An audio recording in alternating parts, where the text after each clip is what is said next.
Bonjour tout le monde, bienvenue sur le Twitch de sorcellerie.net. Mon nom est Zelda. Aujourd'hui, je vais vous parler de l'histoire de la magie, tout spécialement la partie sur l'Inquisition.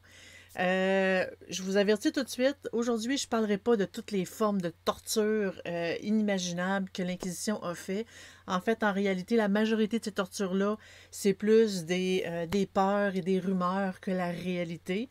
Je dis pas qu'il y en qui sont tous pas réels, mais il y en a qui n'ont jamais été utilisés dans ce qu'on peut voir. Toutes ces tortures-là, j'en parlerai pas aujourd'hui. Je vais plus me fier vraiment à l'histoire de la sorcellerie pendant l'Inquisition. Qu'est-ce qui a mené à l'Inquisition, puis tous les faits marquants. Donc, l'histoire commence. On est dans les années 1200. C'est quand même assez tôt, mais la religion catholique a quand même pris beaucoup d'ampleur et essaie difficilement de prendre le dessus sur toutes les croyances païennes, toutes les religions païennes, tout ce qui est comme plus territorial.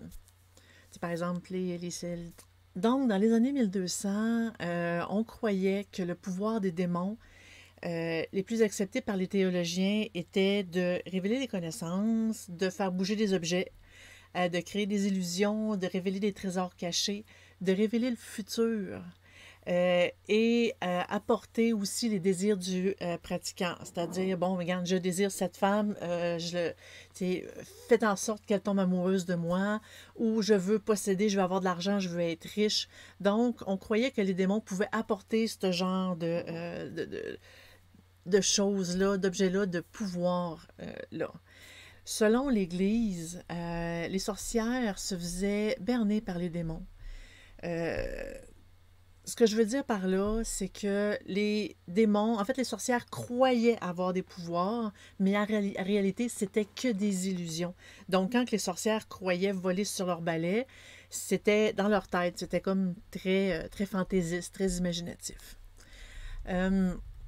La sorcellerie à ce moment-là n'était pas interdite, mais disons qu'on recommandait fortement de ne pas en faire, parce que c'était considéré comme pas bien. Mais c'était toléré à ce moment-là, dans ces années-là. De plus en plus, il y a des textes religieux qui ont mentionné, qui parlent de nécromancie, puis qui dit que la nécromancie, c'est interdit parce que ça amènerait l'âme à être damnée, puis c'est pourquoi que les démons, en fait, se laisseraient faire, accepteraient de nous aider, parce que autres, leur but principal, c'est de damner notre âme, c'est de nous corrompre, en fait.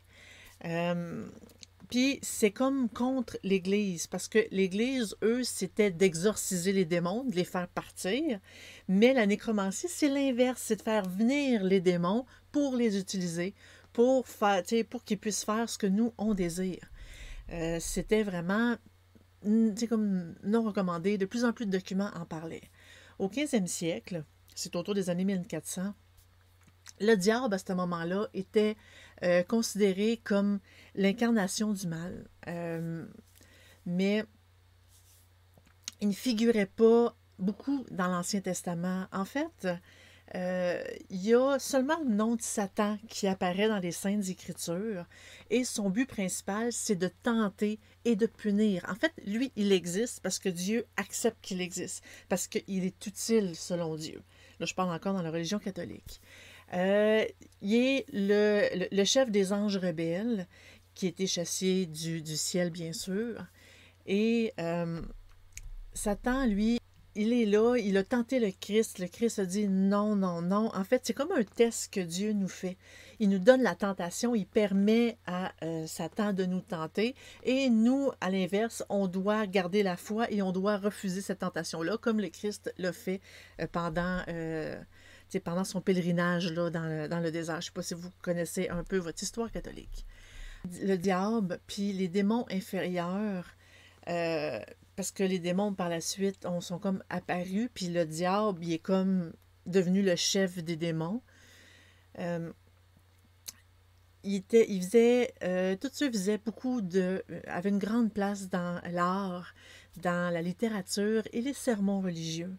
Donc, de plus en plus, le monde commençait à avoir peur, de plus en plus peur de ces démons-là parce qu'ils étaient partout. les gens ont développé une idée très claire des pouvoirs, puis le diable et ses démons ont fait en sorte qu'ils ont eu peur d'être jetés en enfer. Et tous les écrits et toute la culture populaire, tous les sermons qu'il disait, toutes les histoires allaient dans ce sens-là. Il fallait en avoir peur. Le diable, les démons, c'était épouvantable. Je ne dis pas qu'il ne faut pas vraiment en avoir peur, mais la peur générale grandissait rendu là. Donc, dans leur croyance, c'était rendu le diable qui était le tentateur par excellence. Et justement, lui, les démons existent parce que Dieu l'autorise. Parce que selon leur croyance à l'époque, tout ce qui existe dans le monde, c'est parce que Dieu l'a créé. Donc, si le diable et les démons existent, c'est parce que Dieu les a créés et accepte qu'ils soient là. Donc, tout ce qu'ils font, tout le mal qu'ils font, c'est parce que Dieu leur a accepté. On va en venir un peu plus loin. Il a fallu quand même du temps pour que le diable atteigne ce statut de tentateur extrême, de méchant extrême, et aussi pour que les sorcières s'associent au diable. Parce qu'au départ, les sorciers et les sorcières, c'était plus des pratiquants qui vénéraient leur propre dieu, comme par exemple la déesse Diane. Et elle n'était pas considérée comme un démon, mais de plus en plus, l'Église a comme démonisé tous les dieux païens pour que, évidemment, à chaque fois qu'une personne qui vénère un de ces dieux-là devienne automatiquement une sorcière qui vénère les démons. Il y a eu une partie du canon épiscopie qui date avant les années 1000, qui parlait des sorciers puis des autres pratiquants de l'occultisme et qui aborde les thèmes comme les charmes, la magie de l'amour et tout. Tout ça, ça a été identifié comme étant d'origine diabolique et leurs pratiquants susceptibles d'être expulsés de l'archidiocèse. Ça veut dire d'être excommuniés.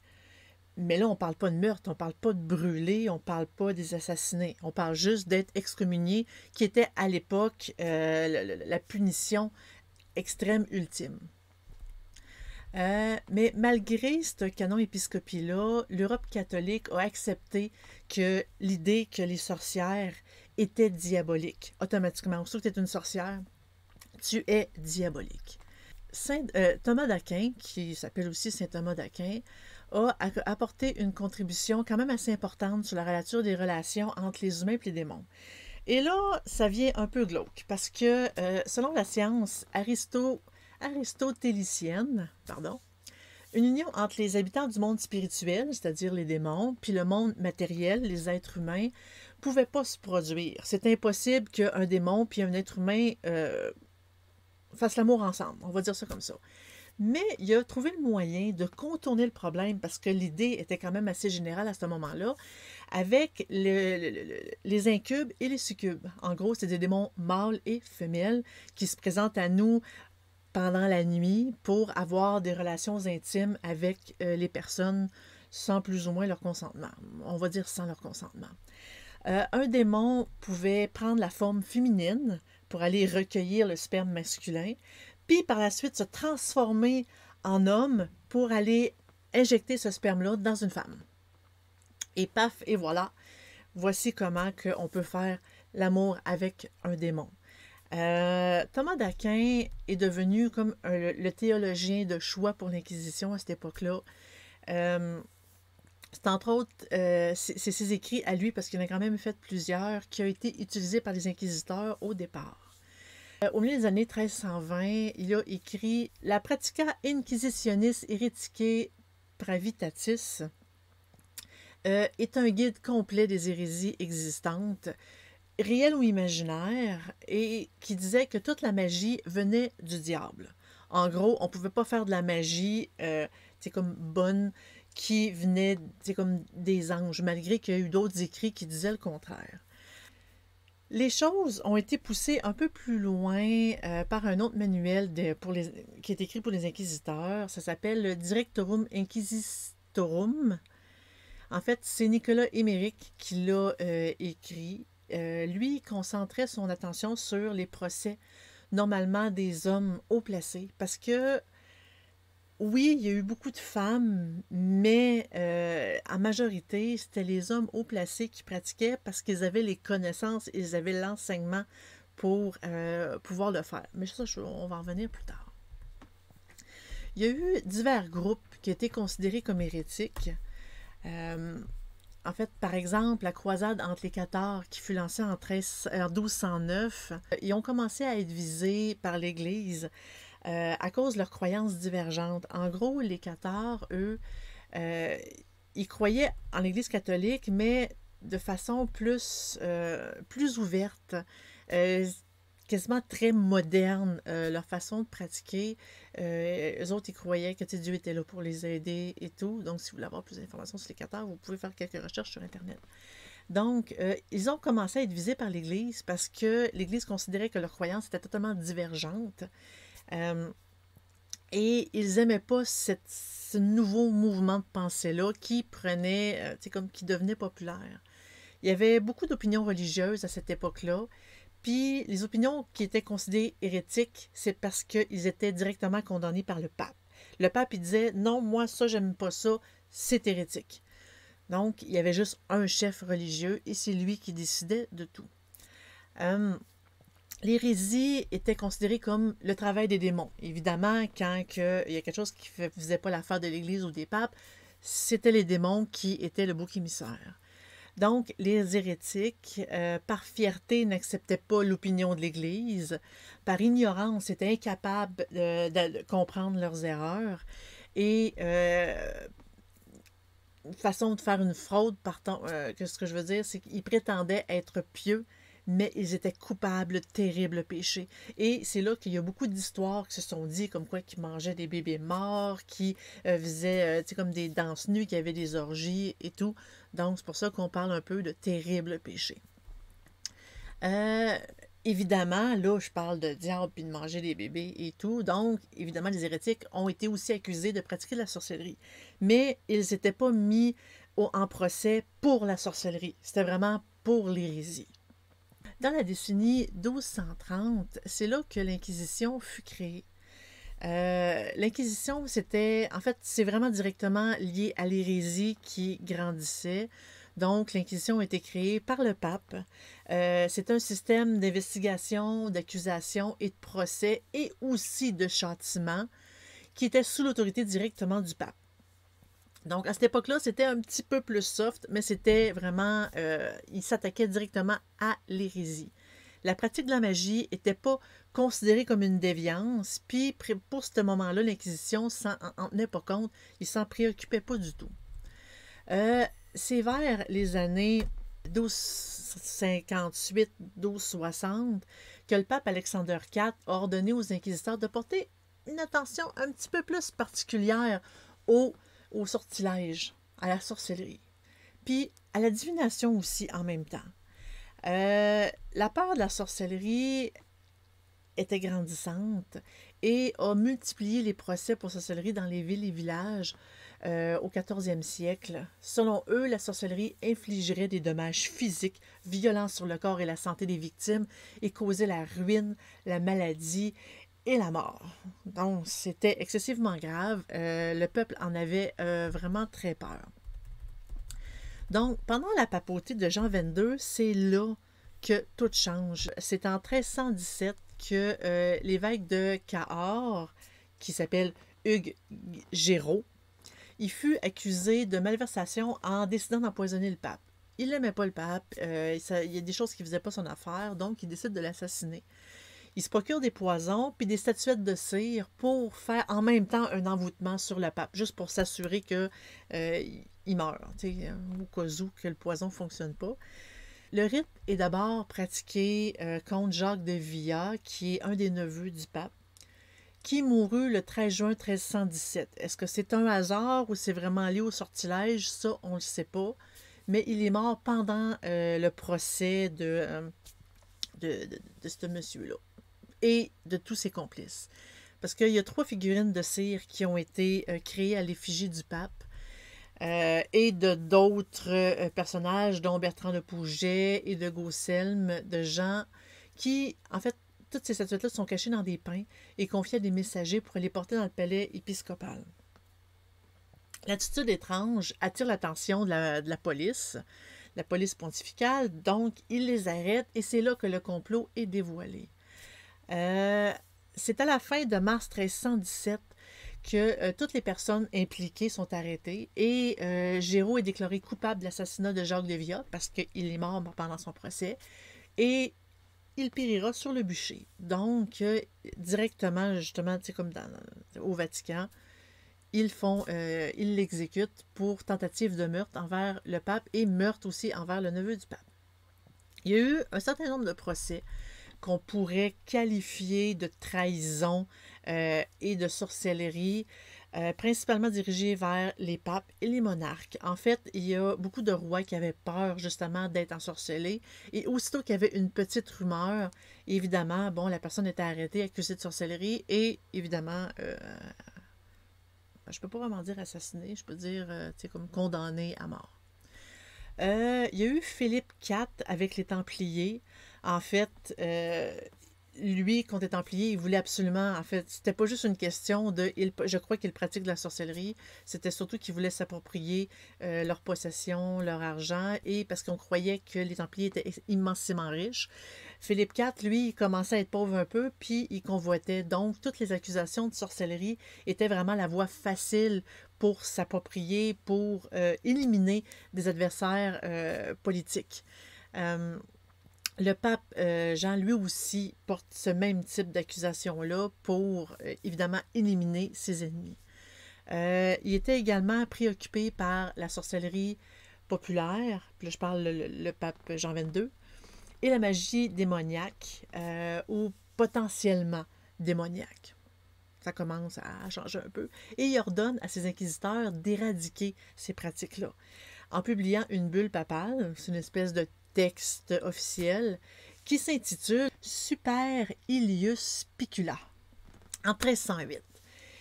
Il élargit donc les pouvoirs donnés aux inquisiteurs pour qu'on puisse commencer à intenter des procès pour la sorcellerie sur les sorciers et les sorcières. Les femmes seules et indépendantes étaient majoritairement les cibles principales, mais en réalité, le praticien typique, c'était des hommes instruits du clergé qui utilisaient les rituels complexes écrits dans les manuscrits pour invoquer les esprits. Et tout ça, ça nécessitait la compréhension des corps célestes. Donc, les petites paysannes, les femmes, souvent veuves, eux qui n'avaient aucune instruction, donc qui faisaient juste peut-être tout simplement pratiquer ou qui dérangeaient par ses opinions, étaient accusés quand que, en majorité, ils ne pratiquaient même pas. Avant le 14e siècle, il était difficile pour le clergé de croire qu'une femme qui était jugée physiquement, mentalement et spirituellement plus faible que les hommes et qui n'avait pas reçu l'enseignement de l'Église et de la littérature, qui pouvait contrôler des démons puissants et menaçants.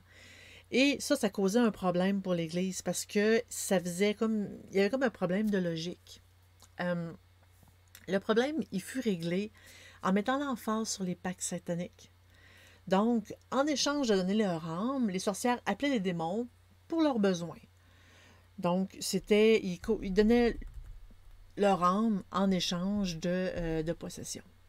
Il y a eu beaucoup de tracts contre la sorcellerie. C'est vraiment pour faire peur au monde, pour mettre en phase la menace de la sorcellerie qui s'est intensifiée autour des années 1400. Il y a le pape et les inquisiteurs qui ont accepté l'idée que des sectes de sorciers et de sorcières existaient et participaient dans un grand complot pour détruire le christianisme. Là, on voit que la paranoïa commence à grandir ici. Les sorciers n'étaient pas encore accusés de desastres naturels, mais rendus au deuxième quart du 15e siècle, vers les années 1420-25, ils sont devenus le bouc émissaire de tout. Aussitôt qu'on avait un malheur, aussitôt qu'il arrivait une catastrophe naturelle, aussitôt que, ma femme meurt, c'est de la cause de la sorcellerie, c'est de la cause des sorciers. Nécessairement, normalement, sans eux, tout irait bien dans le monde. C'est à ce moment-là que la croyance des sorcières volant sur leur balai a été officialisée. Parce qu'avant, c'était juste une rumeur. Et là, l'Église officialise cette croyance-là. Beaucoup de textes qui défendent la magie et qui mentionnent l'utiliser comme une magie angélique, une magie bonne, virent le jour pour essayer de calmer un peu le jeu, pour essayer de donner une connotation plus positive aux pratiques. Mais il y a eu beaucoup de publications qui ont été qui furent brûlées ou littéralement mis à l'index par l'Inquisition. Ça n'empêchait pas le monde de posséder ce genre de publications-là et certains les cachaient vraiment cachés, mais d'autres les cachaient littéralement à la vue de tous dans leur bibliothèque au travers de d'autres textes de poésie et tout, vraiment pour comme masquer un peu le jeu en se disant que s'ils ne font pas une section de sorcellerie et d'ésotérisme, ben les inquisiteurs verraient rien aller. Donc, il y a eu beaucoup d'autres personnes qui ont utilisé des codes qui encodaient les livres justement pour éviter la censure et éviter d'être pris sur le fait par l'Inquisition. C'est au début du 15e siècle que une littérature abondante existait et qui soulignait la réalité des démons. Donc, c'est comme l'avènement des démonologues. Ils acceptaient que les démons avaient des contacts réguliers avec les humains, incluant des rapports sexuels, et qui considéraient qu'un large éventail de pratiques magiques, comme en fait tout, était d'origine satanique et hérétique. Les sorcières démoniaques, évidemment, ont la capacité de faire du mal grâce à une assistance démoniaque accordée après que les sorcières aient renoncé leur foi, évidemment, et qui acceptent d'adorer aussi le diable. Les sorcières qui adoraient le diable en grand nombre lors des réunions nocturnes étaient devenues le prototype des sabbats ultérieurs. Donc, c'était comme le début des rumeurs pour les sabbats. Lors de ces réunions-là, les sorcières profanaient la croix, mangeaient les corps des bébés, puis ça venait à des grosses orgies. Le pape Innocent VIII fait paraître le 5 décembre 1484 une bulle papale qui s'appelle le Summis Desiderantes Affectibus qui met en garde contre la sorcellerie. La sorcellerie devient soudainement méchante. Les publications sur la démonologie étaient souvent écrites en réaction à des circonstances précises. Quand un inquisiteur arrivait à une place et quelque chose qui ne marchait pas selon son goût, il décidait d'écrire une publication pour essayer d'encourager les juges et les jurés de condamner les personnes parce que, quand telle publication le dit, il le faut. Le Malleus Maleficarum ne fait pas exception à ces circonstances-là. En fait, son auteur, qui s'appelle Heinrich Kramer Institoris, qui avait été frustré par les autorités quand il a voulu utiliser des procédés illégaux dans un procès pour sorcellerie, il voulait obtenir des aveux par la torture, par l'intimidation, puis les mauvais traitements dans un procès qui se situait à Innsbruck. L'importance de ce livre-là est triple parce qu'il énonce clairement à la fois les bases théologiques de la chasse aux sorcières et le répertoire très varié de maléficium, de maléfices, qui était employé aussi par les sorcières. Le livre est organisé en courts chapitres qui répond à des questions sur le monde troublant où les démons attirent activement les humains vers l'apostasie et les péchés. Les humains n'étaient que trop disposés à succomber à toutes ces tentations-là et à les inciter à joindre les autres à eux. Allez, venez avec moi, c'est tellement le fun, on fait ci, on fait ça avec les démons. Dans la troisième partie du livre, il explique comment mener un procès pour sorcières, qui était en fait le guide essentiel pour les inquisiteurs. Il mentionne là aussi tout ce qu'il lui y voulait, c'est-à-dire la torture, l'intimidation, toute sa frustration en fait de ce procès-là. Le Malleus est effroyablement misogyne, c'est-à-dire que les femmes, ils les aiment pas, puis pas du tout. on est vraiment la cause de tous les malheurs.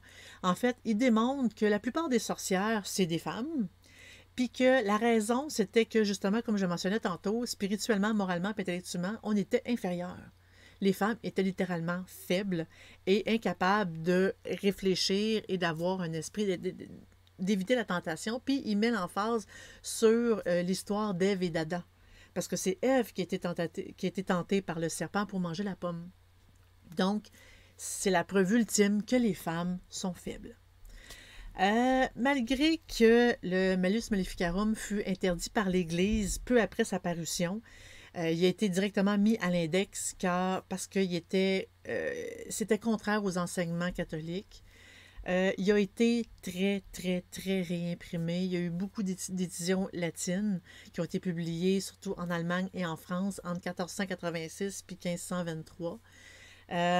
Après une accalmie, d'autres éditions, encore là en latin, ont été publiées. C'était vraiment le livre de référence, même si l'Église n'était pas d'accord, disait non, ne l'utilisez pas. C'était vraiment rendu très, très, très populaire. Il y a eu un autre nom qui a été associé à ce livre-là. C'est un théologien dominicain qui s'appelle Jacob Sprenger. Lui, on ne le sait pas encore parce que soit qu'il a aidé aussi à l'écrire, ou soit que c'est Institoris, l'auteur principal, qui a tout simplement ajouté son nom pour mettre un peu plus de valeur à ses écrits. Parce que lui aussi, c'était un autre inquisiteur qui était très, très, très connu et reconnu. Dans les décennies qui suivirent, un certain nombre d'auteurs ont écrit des ouvrages qui reprennent, qui développent aussi le concept démonologique. Il y a eu Bartolomeo de Spina qui publie le Quaestro de Strigibus, qui signifie l'enquête sur les sorcières. Il l'a écrit en 1523. Le juge papal Paulus Griandus a écrit le Tractatus de Hereticis et Sortilegis. Il y a deux i, donc ça me mêlé. Qui veut dire le traité des hérétiques puis des sorcières, qu'il a écrit en 1525. Ensuite, Silvestro Marzolini de Priero a écrit le Strigimagarum Demonumque Mirandis, ça veut dire sur les merveilles des sorciers, sorcières et les démons, qui a été publié à Rome en 1521. Donc là, les démonologues commencent vraiment à mettre beaucoup de contenu, beaucoup de viande pour expliquer pourquoi que les sorcières étaient attirées vers là et pourquoi qu'ils traitaient toutes les qui faisaient ce type de pratique-là. Parmi les ouvrages début du 16e siècle, le plus important, c'est peut-être celui de Griandus qui a aidé à établir l'importance des sabbats des sorcières puis qui a encouragé la chasse aux sorcières en Italie. Évidemment aussi un peu en Europe. Cette période-là a aussi, en fait, il y a eu beaucoup d'ouvrages sceptiques, dont le traité d'Ulric Molitor de Lamis et de Philonicis Muliebérus, qui parle des sorcières et des oracles féminins, qui a paru en 1489. En fait, il y a eu des écrits justement pour essayer de calmer le jeu, essayer c'est comme, oui, on est contre la sorcellerie, mais c'est peut-être pas vraiment nécessaire de tuer tout le monde.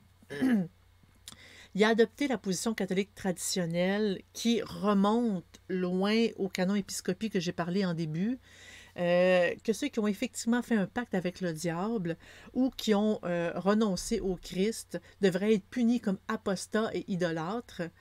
Mais une grande partie, il disait aussi qu'une grande partie des sorcières, ce qu'ils croyaient faire de leur pouvoir, était en fait illusoire. C'était une illusion, c'était pas réel. Molitor a nié aussi que les sorcières puissent affecter le temps, infliger des maladies et l'impuissance, parce que c'est important pour les hommes sur l'impuissance. Les sorcières travaillaient, il dit que les sorcières travaillaient pas la magie dans le temps, changer de forme, voler vers le sabbat, concevoir des enfants par rapport sexuel avec des démons. Lui, il disait que non, ça ne se pouvait pas. Il prenait vraiment en compte les premiers écrits de l'Église sur la sorcellerie, puis il disait qu'on devrait être des apostats, on devrait être excommuniés plutôt qu'être brûlés. il y a eu un ouvrage majeur sur le sabbat des sorcières qui a été écrit par Pierre de l'Ancre. Euh, dans sa forme classique, le sabbat des sorcières s'envolait vers le sabbat, puis physiquement, en fait, soit physiquement ou soit en esprit, euh, quand je parle physiquement, c'est ils frottaient leur balai avec des onguents nauséabonds pour faciliter le vol magique. Et rendus là-bas, ils dansaient, ils se régalaient de la chair de nouveau-né ou de bébé mort, ils se livraient à des rapports sexuels, ils profanaient l'hostie, ils rendaient hommage au diable. Pardon. Ils rendaient hommage au diable et en l'honorant de l'obscène baiser sur son anus. Donc, c'est tout ce qui était dégueu, en fait. Et lui, en lui rapportant les actes de maléficium, de maléfices qu'elles avaient commis. Donc, il expliquait, regarde, je mérite que tu me donnes ce que j'ai besoin parce que j'ai fait tout ce que tu as demandé. Et ce type d'histoire de sabbat-là a été officialisé, rendu là, et c'était vraiment rendu la croyance populaire. C'était, les sabbats, c'était ça. Ça pouvait pas être autre chose que ça. Il y a eu la publication d'un livre, de ces 6 livres d'investigation sur la magie qui s'appelle le Disquisitiones Magica Libri Sex. Sexe pour 6, là, pas pour autre chose, là, on va le préciser. En fait, il a été publié en 3 parties, en 1599 puis 1600. Son auteur était un théologien jésuite d'origine espagnole qui s'appelle Martin del Rio. Lui, Del Rio, il devient vraiment un personnage incontournable dans tout ce qui est Inquisition. Parce que ses écrits ont été vraiment repris et utilisés beaucoup. Ses livres, à lui, ont été encore plus cités que le Malleus Maleficarum. Encore plus par les inquisiteurs. C'est divisé en 6 livres, en fait. 4 d'entre eux qui décrit au lecteur toutes les activités magiques qui existaient. Les 2 autres livres, ça donne des conseils sur qu'est-ce qu'il fallait faire, en fait. Puis je vais vous donner un petit peu plus de détails. Le premier livre, ça traite de justement toutes les différentes formes de magie, puis ça examine s'ils sont licites, s'ils sont légales ou non. En général, c'était non. On va s'en tenir là. La section traite aussi de l'efficacité puis de la légitimité de l'astrologie, de l'alchimie, d'utilisation des amulettes, d'incantations, dans la guérison, et tous les sujets majeurs tels que la magie naturelle. Bien que cet auteur-là, Del Rio, soit vraiment hostile à toutes les formes de magie, il est généralement disposé à peser les opinions rivales. En fait, il écoutait ceux qui disaient que comme c'était peut-être pas si pire que ça. Donc, il discute si l'alchimie est plus un art libéral, légal et correct, ou si c'est plus mécanique, si c'est un type de magie, ça fonctionne ou pas, si elle est légale ou pas. Donc, il se pose des questions, en place de rester fermé sur non, c'est pas légal, c'est les démons, il pousse à réfléchir, même si son opinion est qu'en général, c'est pas correct, puis ça vient des démons. Le deuxième livre, ça se concentre surtout sur la magie qui implique les esprits maléfiques. Encore là, on parle de différentes séries de sujets, des questions telles que le pacte démoniaque, les relations sexuelles entre les humains puis les démons, le sabbat, tout ça est discuté vraiment dans cette section-là. Le troisième livre couvre 2 sujets, la magie nuisible et la superstition. La première moitié couvre de nombreux sujets que les démonologues plus vieux, comme antérieurs, puis que les tribunaux ont généralement pris en compte lorsqu'ils traitent de la sorcellerie maléfique. Les maladies, par exemple, causées par les sorcières, la capacité de provoquer l'avortement, de sécher le lait maternel, inhiber la conception, utilisons toute la magie des images, on parle de talismans et tout. En fait, Del Rio aborde aussi c'est quel genre de personnes qui sont susceptibles de tomber dans la tentation du diable et de devenir des sorcières maléfiques. Dans le 4e livre, ça traite surtout de divination et de prophétie. 2 activités ont beaucoup retenu l'attention des démonologues. C'est souvent En fait, ils disent que la divination incorpore des prédictions astrologiques. ainsi que l'interprétation des rêves. Donc, autant l'un que l'autre, c'est pas recommandé non plus. Euh, dans le livre 5, en fait, là, on passe aussitôt au procès de sorcière. Comment faire pour mener un bon procès, la façon d'interpréter le comportement des suspects, les procédures à suivre lors de l'application de la torture, ainsi que les types de pratiques occultes qui étaient hérétiques et celles qui ne l'étaient pas. Il n'y en avait pas beaucoup, je vous le dis.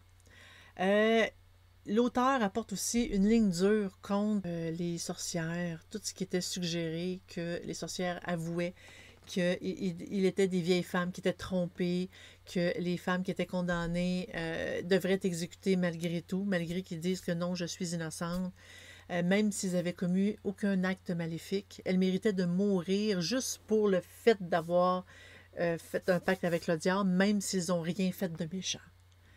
Le 6e livre a donné des conseils aussi aux confesseurs en se concentrant sur les possibilités qu'une sorcière soit vraiment pénitente, puis sur la relation du confesseur pour savoir comment juger et exécuter ces sorcières-là. Parce que des fois, les sorcières disent « Ah oui, je l'ai fait, mais maintenant, je veux vraiment revenir vers Dieu. » Donc, il donne vraiment des conseils par rapport à ça. Il y a eu un certain nombre de différences qui existaient entre des modologues protestants et catholiques, parce qu'évidemment, l'Angleterre est majoritairement protestante à ce moment-là. Mais les protestants étaient encore plus sévères sur la sorcellerie, surtout tout ce qui tournait sur la possession démoniaque. L'idée que les démons pouvaient habiter le corps des humains était vraiment très bien établie à ce moment-là. Et dans le Nouveau Testament, on voit clairement le Christ chasse les démons et libère les corps. Donc, c'est l'exorciste est comme d'emblée, est comme correct rendu là. L'Église médiévale a développé justement un rite d'exorcisme comme méthode de traitement à la possession démoniaque. Donc là, on est rendu vraiment à la possession. Il y a eu une grande divergence entre, comme je le disais, les protestants puis les catholiques, aussi au sujet des sabbats. Selon William Perkins en 1618, lui mentionne, et je cite, « Par sorcière, nous n'entendons pas seulement celles qui tuent et tourmentent, mais tous les devins, les charmeurs, les jongleurs, tous les sorciers communément appelés sages et sages. » Perkins ensuite inclut dans tout ça toutes les bonnes sorcières qui font pas de mal, mais du bien, qui ne gâtent ni ne détruisent, mais qui sauvent et délivrent. Eux autres aussi sont considérés comme des sorcières maléfiques, même s'ils font le bien. Ils ont tiré, parce qu'ils auraient tiré leur pouvoir d'un pacte conclu avec Satan. Donc, nécessairement, tu as conclu un pacte, tu dois mourir parce que tu as fait le tort ultime. Tu as renié le Christ pour avoir des pouvoirs. Donc, selon lui, la mort est la part juste et méritée de la bonne sorcière aussi. Donc là, on commence vraiment, ça généralise vraiment tout. C'est en 1517 que Johann Brenx publie son Homilia de Grandine. En fait, c'est un sermon sur les tempêtes de grêle. C'est assez bizarre de faire de rédiger un sermon là-dessus. En fait, lui, il soutient que toutes les catastrophes naturelles et les malheurs personnels n'étaient pas causés par les sorcières, mais étaient l'œuvre de Dieu qui les utilisait pour punir les pécheurs et tester la foi des croyants. Pour la position de Benz, c'était que les sorcières étaient incapables de faire le mal qui leur était attribué. Puis les idées les plus populaires sur les sorcières, c'était donc que c'était juste des superstitions, puis ça n'avait aucun fondement. Donc, tout ce qui était tribunal et accusation de sorcières, bien, c'était faux en réalité parce que il n'y avait pas réellement de pouvoir, puis ils n'avaient rien fait. Au fur et à mesure que le 17e siècle avançait, les doutes sur la réalité vraiment des pouvoirs des sorcières ont commencé à se renforcer. Dans les années 1630, le Parlement de Paris avait commencé à avoir l'habitude d'annuler les charges capitales pour sorcellerie. Il y avait au Parlement de Bordeaux, même chose. En fait, toutes les condamnations pour sorcellerie, la haute société se disait oui, mais ils n'ont pas réellement de pouvoir, c'est vraiment juste des croyances comme de paysans. Donc, on n'ira pas assassiner des personnes pour cette raison-là. Évidemment, c'était pas partout qui croyaient comme ça, mais le mouvement avançait, le mouvement était là. Il y a eu aussi une évolution spirituelle, une évolution plus, je vais commencer à dire peut-être scientifique un peu, vers un type de christianisme un peu moins lourd, un peu moins intense, dans lequel on pensait que le diable était moins susceptible d'intervenir dans les affaires humaines. C'était vraiment plus Dieu qui intervenait ou l'humain qui décidait. Il y avait le gouffre entre la culture populaire puis la culture de l'élite grandissait vraiment à vue d'œil, devenait vraiment très large. Donc, tous les Européens qui étaient instruits et aisés, donc riches, considéraient les accusations de sorcellerie puis de croyance comme quelque chose d'associé à de la paysannerie ignorante. En gros, c'est juste un paysan qui croit ça, donc c'est normal qu'il croit n'importe quoi. C'est pas vrai, ça n'existe pas pour de vrai. Il y a eu aussi une autre attaque majeure contre la démonologie qui est venue du penseur allemand Christian Thomasius. Lui, il a publié le Crimine Magia, en fait, qui veut dire le vice de la sorcellerie, en 1701. Cet ouvrage-là, en fait, niait catégoriquement le crime de sorcellerie et puis par la suite, en 1712, il a fait une autre publication. Là, c'est en allemand, donc je ne me tenterai même pas de le lire. Ça s'appelle, en fait, la traduction, c'est l'origine des progrès de la procédure inquisitoriale contre les sorcières. Donc, en gros, l'Inquisition qui progresse puis qui avance au lieu de rester dans sa mentalité assez... Lui, il fait une grande attaque sur le canon immunologique, de tout ce qui est de la chasse aux sorcières, tout, parce que ça venait de plus en plus en déclin aussi dans les terres allemandes suite à plusieurs publications comme ça. Mais avec Thomasius, avec cet auteur-là, on a une déclaration intellectuelle officielle importante sur la non-existence de la sorcellerie. Les procès continuaient, mais étaient de moins en moins pratiqués, de moins en moins utilisés.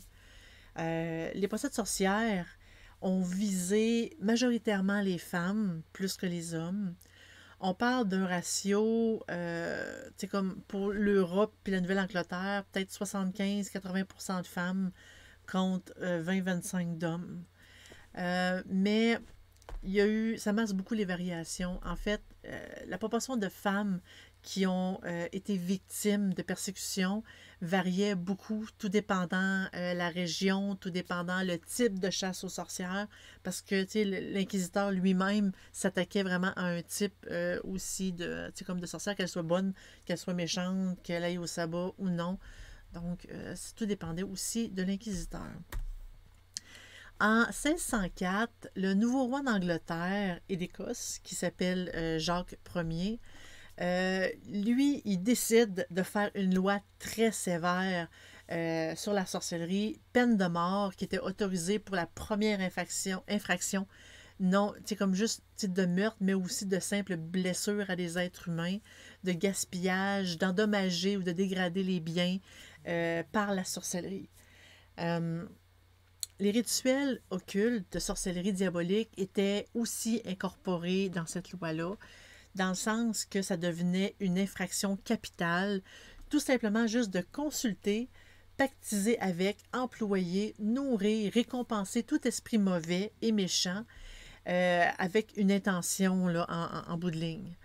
La loi faisait aussi allusion aux familiers, les espèces de familiers des sorcières, ou les lutins aussi, qui étaient considérés comme les compagnons démoniaques utiles des sorcières. Parce que des fois, les familiers étaient...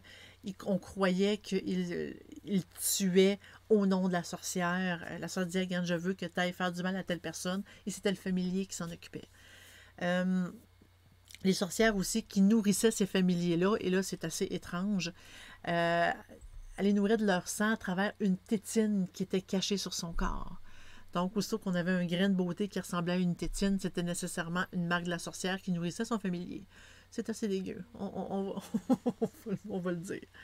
Euh, Communiquer avec les esprits, puis utiliser les arts magiques impliquant des parties de cadavres était aussi considéré comme un crime capital. Par contre, toute personne qui pratique les arts surnaturels, puis toutes les personnes qui cherchent l'aide de sorciers, de sorcières et de magiciens étaient aussi condamnées à mort. Donc, la peur était vraiment là. Il fallait absolument pas toucher à ça. Une fois qu'une personne était placée sous suspicion de sorcellerie, la mauvaise conduite, euh, autant que on a hurlé après une personne dans le passé pour une raison X, Y, Z, euh, si une personne a fait des méfaits ou tout simplement a fait des erreurs dans son passé, était interprété comme des signes de sorcellerie aussi. Les querelles, les désaccords étaient aussi interprétés comme les symptômes d'un caractère malveillant, plein de mal, d'envie, de cupidité puis de fornication. Donc, il fallait vraiment se tenir droit parce que n'importe quoi qu'on pouvait faire pouvait être accusé de sorcellerie. En gros, si notre voisin nous aimait pas parce qu'on ne lui disait pas bonjour le matin, par exemple, bien, il pouvait nous accuser de sorcellerie.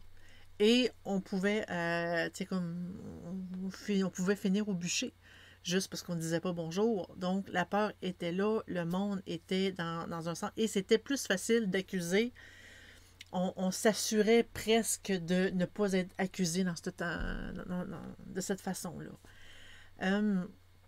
Dans les procès verbaux des chasses aux sorcières, les dépositions ont perdu leur importance de plus en plus parce que les supposées conspirations diaboliques qui ont été découvertes sous la torture de nombreuses personnes ont été nommées, mais avaient jamais eu la moindre réputation dans la communauté. En gros, le monde sous la torture disait à peu près n'importe quoi. Même les inquisiteurs avaient de la misère à s'y retrouver. Et les accusations se répandaient vraiment de façon aléatoire, chaotique dans la société, justement parce que les femmes voulaient littéralement arrêter qu'on se fasse torturer. En dehors de la torture, même des aveux, apparemment donnés de plein gré, peuvent avoir été provoqués par la peur et la menace. Justement, on a peur et au lieu d'attendre d'être finalement accusé, bien, on accusait au départ. Aussitôt, on se dépêchait d'accuser pour être sauf. Dans certains cas, les sorcières accusées ont avoué leur crime comme une forme de suicide par procuration. En gros, ils disent, garde, je vais avouer n'importe quoi, on va me tuer, puis ça va finir quand même assez vite. Parce que même si on les acquittait, parce que oui, ça arrivait, on ne tuait pas tout le monde, on les acquittait, même si on les acquittait, l'accusé vivait une vie de paria parce que la réputation était finie. Aussitôt qu'il y avait une accusation de sorcellerie, même si tu te dis, ah non, mais finalement, je ne suis pas coupable, il était trop tard. Il était trop tard. C'était. Tu avais été accusé de sorcière, même si c'est pas vrai, c'est l'idée que le monde gardait en tête. Tu es maintenant une sorcière. Il oubliait le fait que c'était pas vrai. Donc, l'accusé vivait la vie d'un paria, destiné à vivre puis à mourir sans le soutien de sa famille, parce que la famille ne veut pas être associée à ça non plus. Ni les voisins, ni la communauté. Donc, la personne devenait sans domicile fixe et à manger n'importe quoi. Donc, il se disait, au lieu de vivre tout ça, au lieu de vivre des années de malheur, de risquer ça, ben, je préfère mourir tout de suite. Ça va être fait. Il y en a beaucoup qui ont avoué sans la torture, aussitôt. Ils ont dit, garde, non, moi, tu ne me tortureras pas, j'avoue tout de suite, puis je vais mourir tout de suite. Il y en a beaucoup aussi qui présentaient des signes de maladie mentale. Parce que la maladie mentale, c'est pas une maladie qui est quand même assez récente. Elle a toujours existé. Tu sais, comme la démence, aussi les infirmes. Ils étaient reconnus comme sorcières à l'époque parce qu'ils n'étaient pas standards, si je peux dire ça comme ça. En général, le contenu des aveux était souvent le résultat de lavage de cerveau. Tu étais tellement torturé, tu étais tellement questionné là-dessus que maintenant, les personnes ne savaient plus vraiment, puis c'était comme une espèce de lavage de cerveau où est-ce que justement ils s'inventaient des histoires pour que ça s'arrête. il y a eu des interrogatoires qui étaient plus formels, avec des questions fixes. Il y a eu des confessions quand même assez uniformes qui ont été enregistrées parce que le monde répondait à peu près la même chose aux questions. Il y a eu, je vais vous donner des exemples de questions, il y en a quand même beaucoup. C'est par exemple, combien de temps es-tu sorcière? Pourquoi es-tu devenue une sorcière? Comment es-tu devenue une sorcière? Puis qu'est-ce qui s'est passé? Qui est celui que tu as choisi pour être ton incube, ton amant démon? Parce qu'évidemment, c'est une fille. Quel était son nom? Quel était le nom de votre maître parmi les démons maléfiques? Quel était le serment que vous avez été forcé de lui prêter? Comment avez-vous fait ce serment? Puis quelles étaient les conditions? Quel doigt as-tu été obligé de lever? Ça, je trouve ça quand même assez bizarre. Un doigt. Il faudrait que je m'informe plus là-dessus. Où avez-vous consommé votre union avec votre incube? Ça s'en vient vraiment quand même assez précis. Quels démons et quels autres humains ont participé au sabbat? Là, c'était pour accuser les autres. Quelle nourriture avez-vous mangé là-bas? Comment était organisé le banquet? Étiez-vous assis au banquet? Quelle musique a été jouée et quelle danse avez-vous dansé? Qu'est-ce que votre incube vous a donné pour votre rapport sexuel? Quelle marque du diable a-t-il laissé sur votre corps? Quel mal avez-vous fait à telle ou telle personne et comment l'avez-vous fait? Pourquoi avez-vous infligé la blessure? Comment soulager la blessure? Quelles herbes avez-vous utilisées pour les soigner? Quels sont les enfants que vous avez jetés un sort? Pourquoi? Quels animaux avez-vous ensorcelés jusqu'à la maladie ou la mort? Et pourquoi avez-vous commis de tels actes? Qui sont vos complices du mal? Pourquoi le diable te donne-t-il des coups la nuit? Ça, je trouve ça quand même assez bizarre comme question. Quelle est la pommade avec laquelle vous frottez votre manche à balai? Comment es-tu capable de voler dans les airs? Quel mot magique prononciez-vous? Quelle tempête avez-vous soulevé puis qui vous a aidé? Quel fléau de vermine et de chenilles avez-vous créé? Probablement pour les champs. De quoi faites-vous ces créatures pernicieuses et comment le faites-vous? Je la comprends pas trop celle-là, mais en tout cas, le diable a-t-il fixé une limite à la durée de vos méfaits? Pour dire, vous devez faire des méfaits jusqu'à tel moment, puis après, je te laisse tranquille. En tout cas.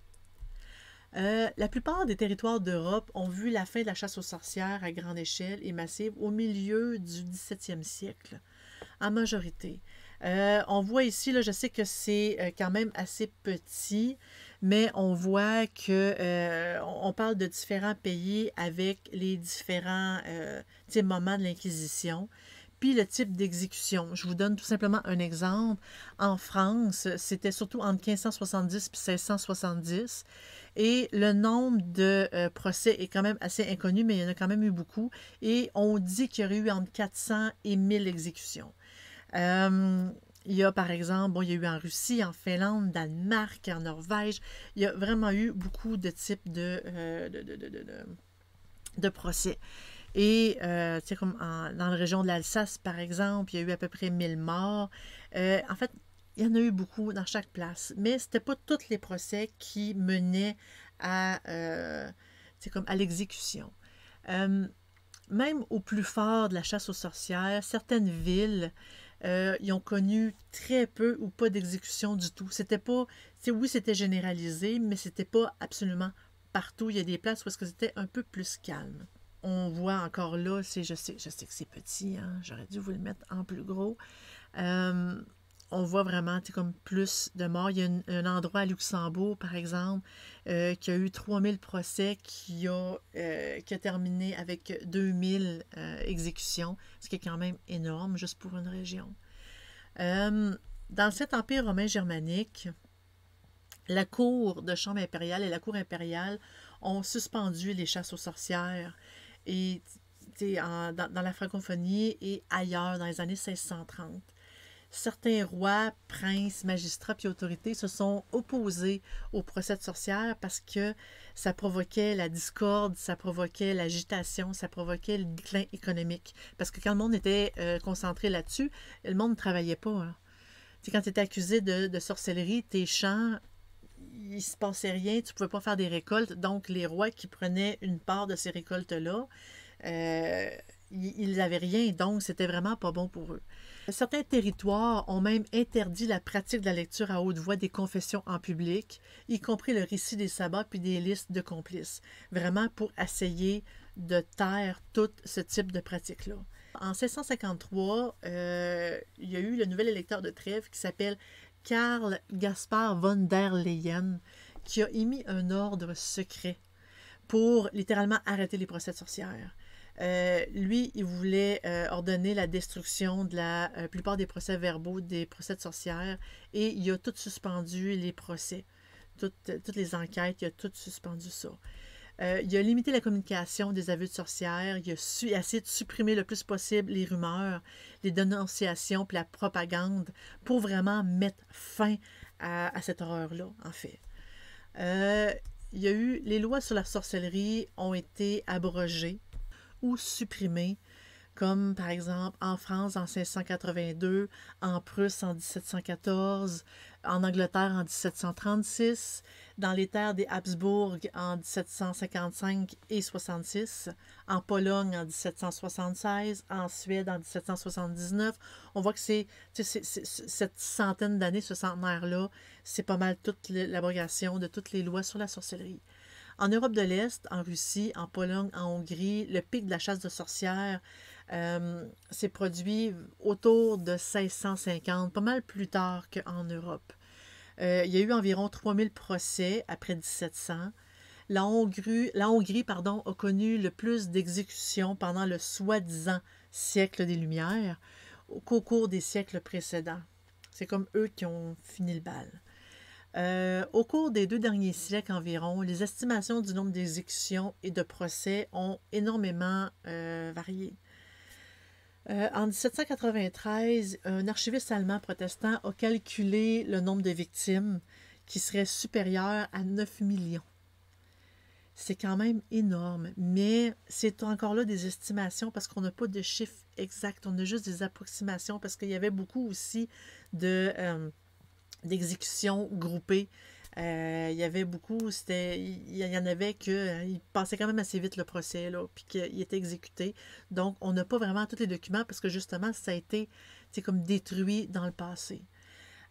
Aujourd'hui, les tribunaux européens ne poursuivent plus les sorcières, mais la croyance au pouvoir, du pouvoir de la magie puis de la sorcellerie, puis la peur perdure, continue.